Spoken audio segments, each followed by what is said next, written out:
हे तुलसी माता, जो भी लोग इस वीडियो को सच्चे दिल से लाइक करेंगे उनके घर में आप स्थायी रूप से निवास करें, उनकी झोली खुशियों से भर दें और उनके घर में कभी धन धान्य की कमी न रहे। तुलसी माता को जल देते समय यह 3 शब्द बोलें जिनसे सारी मनोकामनाएं पूरी होती हैं। आज हम इस वीडियो में जानेंगे कि तुलसी माता कौन से शब्द बोलने चाहिए और किस प्रकार पूजा करनी चाहिए। किसी समय की बात है, भगवान विष्णु विश्राम कर रहे थे। तभी माता लक्ष्मी वहां आईं और भगवान विष्णु से पूछा कि तुलसी माता को जल देने का क्या महत्व है। भगवान विष्णु ने उन्हें बताना शुरू किया। देवी लक्ष्मी ने पूछा, हे प्रभु, आपने तुलसी माता का महत्व बताया, पर अब मैं यह जानना चाहती हूं कि तुलसी माता को जल कैसे दिया जाना चाहिए, उनकी सेवा की सबसे उत्तम विधि क्या है और जल देते समय कौन सा मंत्र बोला जाना चाहिए।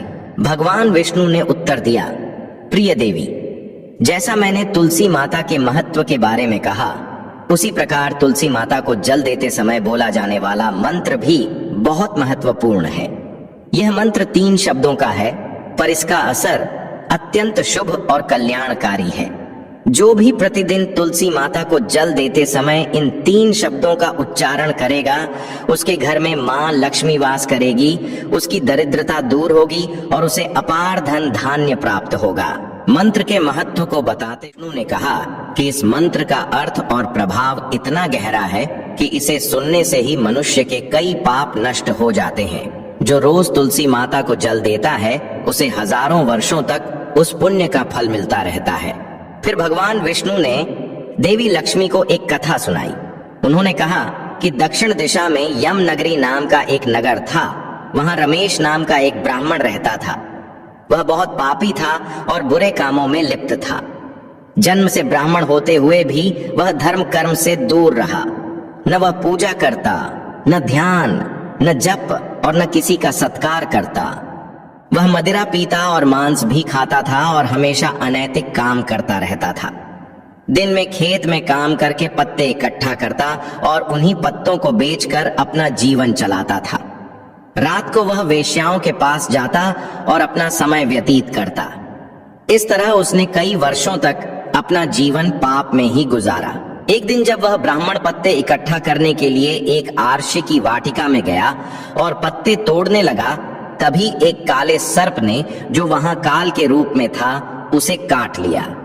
उसी क्षण उसकी मृत्यु हो गई। उसकी आत्मा के आने के साथ यमराज के दूत प्रकट हुए और उसे ले जाने लगे। रास्ते में ब्राह्मण दूतों से विनती करने लगा, रोया और कहने लगा, हे दूतों, मुझे छोड़ दो, मेरे प्राण बचा लो। पर हे पापी ब्राह्मण, तेरे दुष्कर्मों के कारण तुझे यह दंड मिला है। अब यमराज तुझे घोर नरक में डालेंगे। यमलोक पहुंचने पर चित्रगुप्त ने उसका पूरा लेखा जोखा प्रस्तुत किया। चित्रगुप्त ने कहा कि इस ब्राह्मण ने पूरे जीवन में केवल पाप किए हैं, उसने कभी पुण्य कार्य नहीं किया। धर्मराज ने कहा कि इसे नरक में डालो, इसे अपने कर्मों का फल भोगना होगा। यमदूतों ने ब्राह्मण को नरक में ले जाकर भयंकर अग्नि में धकेल दिया। वह कई वर्षों तक नरक की यातनाएं सहता रहा। फिर उसे अगले जन्म में बैल के रूप में जन्म मिला। बैल बनकर उसे भारी बोझ उठाना पड़ा। उसका मालिक उससे दिन रात काम करवाता रहा। जब बैल की शक्ति कम हो गई तो मालिक ने उसे एक लंगड़े आदमी को बेच दिया। वह लंगड़ा आदमी भी उस बैल को अपना बोझ उठवाने के लिए काम पर लगाता रहा। बैल ने 8 वर्षों तक उस सेवा का बोझ सहा। एक दिन वह बैल लंगड़े आदमी को लेकर एक ऊंचे पर्वत पर चढ़ा। अधिक श्रम और थकान के कारण वह बैल मूर्छित होकर गिर पड़ा और अपनी अंतिम सांसें लेने लगा। वहां उपस्थित लोगों को उस पर दया आई और उन्होंने उसके मुंह में पानी डालकर जीवन बचाने की कोशिश की। भीड़ में एक पुण्यात्मा व्यक्ति भी था, जिसने अपने पुण्य का थोड़ा भाग उस बैल को दे दिया। यह देखकर अन्य लोगों ने भी अपने अपने पुण्य उस बैल को देना शुरू किया। भीड़ में एक वैश्या भी थी, जिसने भी अपना पुण्य उस बैल को दे दिया। थोड़ी ही देर में उस बैल की मृत्यु हुई। फिर यमदूत आए और उस बैल के शरीर से उस ब्राह्मण की आत्मा को निकालकर यमलोक ले गए। यमलोक में चित्रगुप्त ने उसका लेखा जोखा देखा और चकित रह गए। वैश्या द्वारा दिए गए पुण्य के कारण उसके सारे जन्मों के पाप नष्ट हो गए थे। यमदेव ने कहा, हे ब्राह्मण, उस वैश्या ने तुझ पर बड़ा उपकार किया है। उसके पुण्य के प्रभाव से तेरे सारे पाप नष्ट हो गए हैं, इसलिए अब तुम्हें फिर से मनुष्य जन्म मिलेगा। इस प्रकार वह ब्राह्मण पृथ्वी पर एक उत्तम ब्राह्मण कुल में पुनः जन्म लिया। उस महान पुण्य के प्रभाव से उसे अपने पूर्व जन्म की सारी बातें याद आने लगीं। जब वह बड़ा हुआ तो उसे स्मरण हुआ कि पिछले जन्म में उस वैश्या ने उसे अपना पुण्य दिया था। उसके मन में उस वैश्या को ढूंढने की उत्सुकता जागी। वह उस वैश्या का पता लगाकर उसके नगर में पहुंचा। वहां वह वैश्या अब वृद्ध हो चुकी थी और उसे मिल गई। ब्राह्मण उसके सामने जाकर बार बार प्रणाम करने लगा और धन्यवाद देने लगा।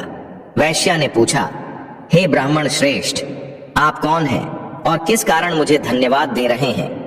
मैंने आपका कौन सा काम किया है मुझे धन्यवाद दे रहे हैं? ब्राह्मण ने कहा, हे माता, मैं वही बैल हूं जिसे तुमने अपना पुण्य देकर जीवन दिया था। अपने पापों के कारण मुझे पिछली बार बैल बनना पड़ा। उस पर्वत पर जब मैं अंतिम सांसें ले रहा था तब तुमने अपना पुण्य मुझे दे दिया था। उसी पुण्य के कारण आज मुझे फिर से मनुष्य जन्म मिला और अपने भूतकाल की सारी बातें याद हैं। परंतु हे माता, मैं यह जानना चाहता हूं कि तुमने मुझे कौन सा पुण्य दिया था जिससे मेरे सारे पाप नष्ट हो गए। मैं उस पुण्य के बारे में जानना चाहता हूं। तब वैश्या ने कहा, हे ब्राह्मण श्रेष्ठ, मैंने तो अपने जीवन में कोई बड़ा पुण्य नहीं किया था, पर मेरे घर में एक तोता था जो पिंजरे में रहता और हमेशा कुछ बोलता रहता था, जिसे सुनकर मेरा मन पवित्र हो गया। वही मंत्र मैंने तुम्हें पुण्य स्वरूप दान किया। फिर वह वैश्या और ब्राह्मण उस तोते के पास गए और उससे पूछने लगे, हे शुक तोता, तुम कौन सा मंत्र बोलते हो जिससे हमारे जीवन का उद्धार हुआ? यह मंत्र तुम्हें किसने सिखाया और इसका क्या अर्थ है? उस तोते ने अपने पूर्व जन्म का वृतांत सुनाना शुरू किया। तोता ने कहा, हे ब्राह्मण श्रेष्ठ, पिछले जन्म में मैं एक ब्राह्मण था। मुझे अपने ज्ञान का बहुत अभिमान था। मैंने कभी गुरुजनों का सम्मान नहीं किया, बल्कि उनका तिरस्कार किया। अपने अहंकार के कारण मेरा स्वभाव क्रोधी और द्वेष से भरा हो गया। मैं सभी को तुच्छ समझने लगा और विद्वानों का भी अपमान करता था। कालांतर में मेरी मृत्यु हुई और मुझे यमलोक ले जाया गया। पूज्य व्यक्तियों और गुरुजनों का अपमान करने के कारण मुझे तोतों के कुल में जन्म लेना पड़ा। तोते के रूप में जन्म लेने के बाद छोटी अवस्था में ही मेरे माता पिता का साथ छूट गया। मैं अकेला एक पेड़ की डाल पर बैठा रो रहा था। तभी कुछ महात्मा वहां से गुजरे। उन्होंने मेरी दयनीय दशा देखकर मुझे अपने आश्रम ले आए। आश्रम में उन मुनियों ने मुझे एक सुंदर पिंजरे में रखा और मेरी पूरी देखभाल की। वे मुझे रोज भोजन कराते और मेरे प्रति स्नेह दिखाते थे। उस आश्रम में मुनि, उनकी पत्नियां और उनके बच्चे प्रतिदिन तुलसी माता के पौधे को जल अर्पित करते और एक विशेष मंत्र का जाप करते थे। उनके मुख से बार बार वह मंत्र सुनकर मैंने भी उसे कंठस्थ कर लिया। तब से मैं उसी मंत्र का उच्चारण करता रहने लगा। इस मंत्र के मन में धीरे धीरे सकारात्मक बदलाव आने लगे। मुझे अपने पूर्व जन्म के पापों का पश्चाताप होने लगा और इस मंत्र के प्रभाव से मेरी मृत्यु भी टल गई। मेरी आयु 100 वर्ष तक पहुंच गई और इतने लंबे समय तक मैं जीवित रहा।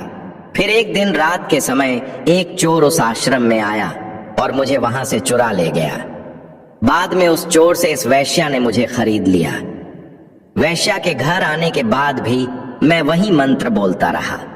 इस मंत्र को सुनकर उस वैश्या का मन पवित्र हो गया और उसने अपना पुराना जीवन त्याग कर भगवान विष्णु की भक्ति करना शुरू कर दिया। हे ब्राह्मण देव, इसी मंत्र के प्रभाव से मेरे और इस वैश्या के सारे पाप मिट गए। यही मंत्र आपको भी पाप मुक्त कर चुका है। इस प्रकार मैंने अपने पिछले जीवन का संपूर्ण वृतांत आपको और इस वैश्या को सुना दिया। यह सुनकर ब्राह्मण और वैश्या दोनों अत्यंत प्रसन्न हुए। उन्होंने प्रण लिया कि अब वे प्रतिदिन तुलसी माता को जल अर्पित करेंगे और इस मंत्र का जाप करेंगे। कुछ समय बाद उस ब्राह्मण, वैश्या और तोते ने इस मंत्र के प्रभाव से दिव्य विमान प्राप्त किए और विष्णु लोक की यात्रा की। तब भगवान विष्णु ने माता लक्ष्मी से कहा, हे देवी, आपने देखा केवल तुलसी माता के मंत्र के प्रभाव से इस तोते, वैश्या और ब्राह्मण के सारे पाप मिट गए। यही कारण है कि प्रत्येक व्यक्ति को प्रतिदिन तुलसी माता को जल चढ़ाते समय इस मंत्र का जाप अवश्य करना चाहिए। वह मंत्र इस प्रकार है, ओम वृंदावन स्वाहा, ओम वृंदावन स्वाहा। जो स्त्री प्रतिदिन तुलसी माता के सामने इस मंत्र का उच्चारण करेगी वह सौभाग्यशाली बनेगी। जो पुरुष इसका जाप करेगा उसे अक्षय धन प्राप्त होगा। जिस घर में रोज तुलसी माता की पूजा होगी वहां सदैव लक्ष्मी जी का वास रहेगा। तुलसी माता का यह मंत्र फलदायी है और सिद्धियों को प्रदान करने वाला है। स्त्रियों को चाहिए कि स्नान के बाद बालों को बांधकर और लगाकर तुलसी माता को जल अर्पित करें। इसके साथ ही तुलसी माता की परिक्रमा करनी चाहिए। शाम को तुलसी के पास दीपक जलाने से घर में सुख समृद्धि आती है। भगवान विष्णु की पूजा तुलसी के बिना अधूरी मानी जाती है।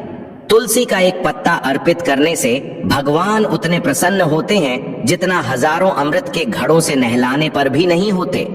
जो भी व्यक्ति तुलसी माता का आदर करेगा और उनके इस मंत्र का जाप करेगा उसे न केवल इस लोक में बल्कि परलोक में भी शुभ फल मिलेगा।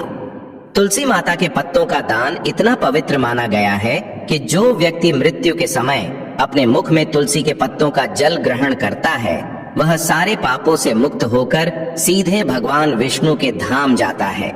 भगवान विष्णु कहते हैं कि पूर्णिमा, अमावस्या, द्वादशी और सूर्य संक्रांति के दिन दोपहर, रात्रि अथवा अशौच के समय बिना स्नान किए तेल लगाकर या गंदे वस्त्र पहनकर तुलसी के पत्ते तोड़ना महापाप है।